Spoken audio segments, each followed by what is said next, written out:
Some of you were wondering, what kind of beer should I drink if I was exposed to heroin? Well, anything around or over 5.2% alcohol is a great score. Everything above that is probably just interpretation. That means single consumption. And you don't really want to start unless you quit mid-task. Like you just drop things instantly. And you get a 6-pack of some 5.2 and you watch a little bit of TV. It's all about working it around if you're in rehabilitation. Now, some people don't really know how to do it, but I mean, you can run your fingers in water if you have an open stove, it's a possibility.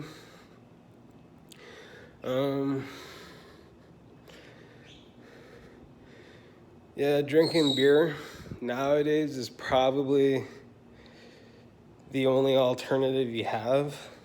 You can't start cigarettes. You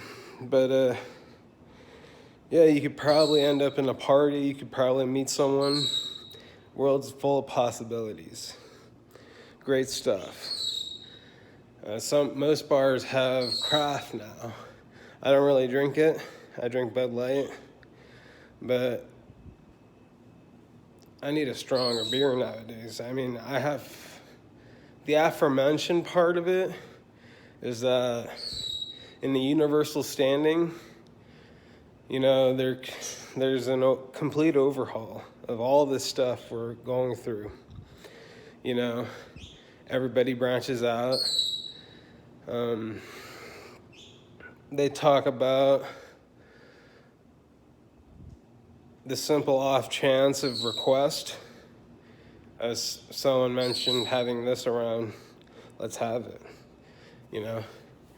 But opioid epidemics are probably the end crisis result. So it would probably defeat the purpose of having it, aforementions. Now,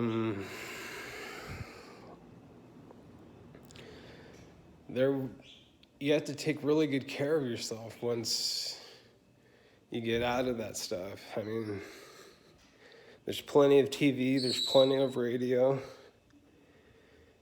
and the metabolism works every 3 days. So after you eat something, you can vape up a little water, do something else. Really, it's about cold medicines or teas. You can drink tea and turn it into a needle real quick. Within 3 days.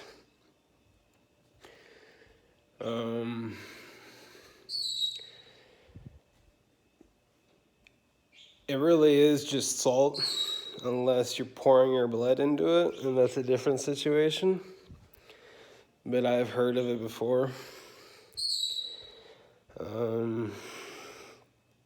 You can take a water bottle out for an entire year, but that's just from your body. That's bio-waste, that's biochemical.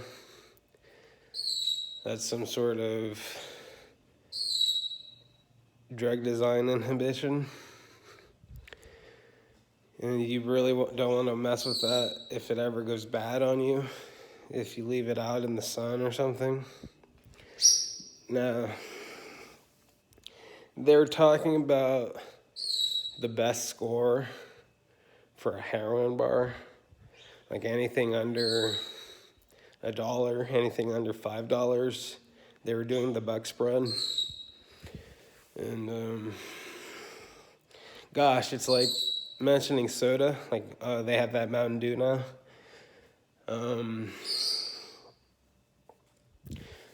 The wonderful part is sugar decomposes at a rapid rate. So, I mean, if you're ever tasting a whole bunch of stuff and it starts getting really good, you have to really suit yourself for the end result. The possibility of an overdose is quite actual, and really should have just stuck with a cup of coffee, really.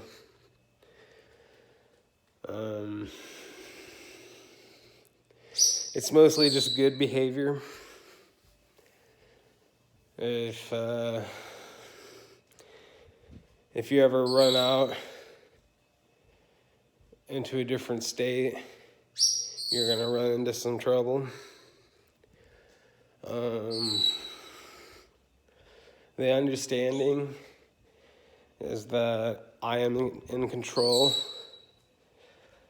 and you want to make that apparent as much as possible. Yeah, I mean, I wouldn't be wasting my time grabbing eye drops, toothpaste, nighttime tea, aromatherapy, industrial complexes, and all the sorts, right?